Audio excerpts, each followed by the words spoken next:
ท่านผู้ชมปี2025ที่ผ่านมาเป็นปีแห่งประวัติศาสตร์สำหรับ2ประเทศบ้านใกล้เฮือนเคียง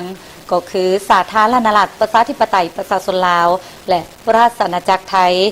ซึ่งได้มีการเฉลิมฉลองครบรอบ75 ปีแห่งการสร้างตั้งสายพัวพันธ์การทูตมื้อนี้พวกเขาจะพาท่านผู้ชมไปเบิ่งวิวัฒนาการของ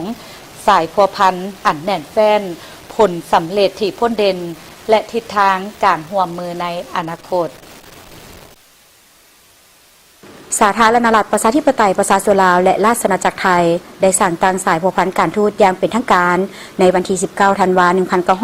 1950 โดยพื้นฐานทางด้านประวัติศาสตร์วัฒนธรรมฮีตของประเพณีและภาษาที่คล้ายคือกันรวมทั้งการมีชายแดนที่จอดกันยาวถึง 1,835 กิโลเมตรได้สร้างเงื่อนไขอันดีให้แก่การพัวพันที่สนิทแน่นตลอดหลายทศวรรษ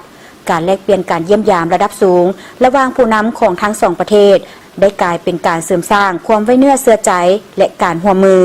ตลอดระยะ 75 ปีการร่วมมือทางด้านเศรษฐกิจได้กลายเป็นเสาค้ำสำคัญของสายพัวพันลาวไทยประเทศไทยยังคงเป็นคู่ค้าอันดับหนึ่งของสาธารณรัฐประชาธิปไตยประชาชนลาวโดยมีมูลค่าการค้า2ฝ่ายที่เติบโตอย่างต่อเนื่องในปี 2025 มูลค่าการค้าได้บรรลุถึง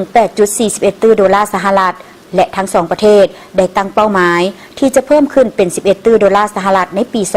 2027 สินค้าส่งออกอันสำคัญของลาวไปไทยรวมมีผลิตภัณฑ์กสิกรรมแห่ธาตุไฟฟ้าและเครื่องประดับในขณะที่สินค้านำเข้าจากประเทศไทย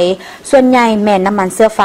สินค้าอิเล็กทรอนิกส์เครื่องอุปโภคบริโภคและรถยนต์การค้าชายแดนมีบทบาทสำคัญกลุ่มเอา58ส่วนห้อยของมูลค่าการค้าทั้งหมดนอกจากนี้ไทยยังเป็นนักลงทุนรายใหญ่อันดับ3ในสาธารณรัฐประชาธิปไตยประชาชนลาวด้วยมูลค่าการลงทุนประมาณ 6.9 ตื้อดอลลาร์สหรัฐใน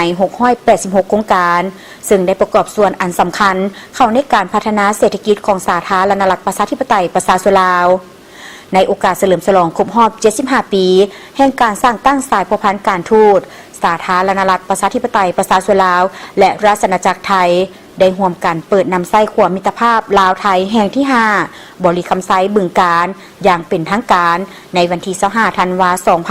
2025 ขวที่มีความยาว 1,350 เมตรแห่งนี้เชื่อมต่อแขวงบริคำไซของลาวกับจังหวัดบึงการของไทย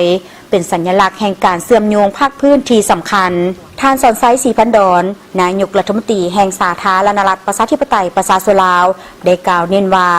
โครงการนี้ตอบสนองความปรารถนาของรัฐบาลและประชาชนของทั้งสองประเทศส่วนทานอนุทิน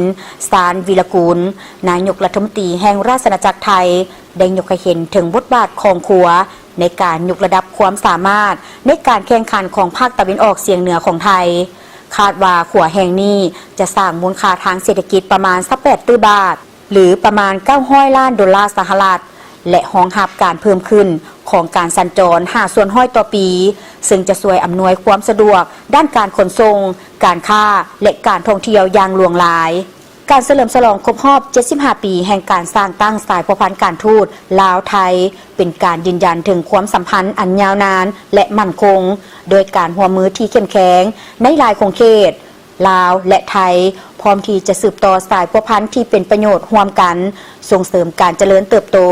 ความมั่นคงและความเจริญรุ่งเรืองในภาคพื้นการยกระดับการร่วมมือเป็นคู่ร่วมยุทธศาสตร์และการพัฒนาโครงสร้างพื้นฐานที่สำคัญ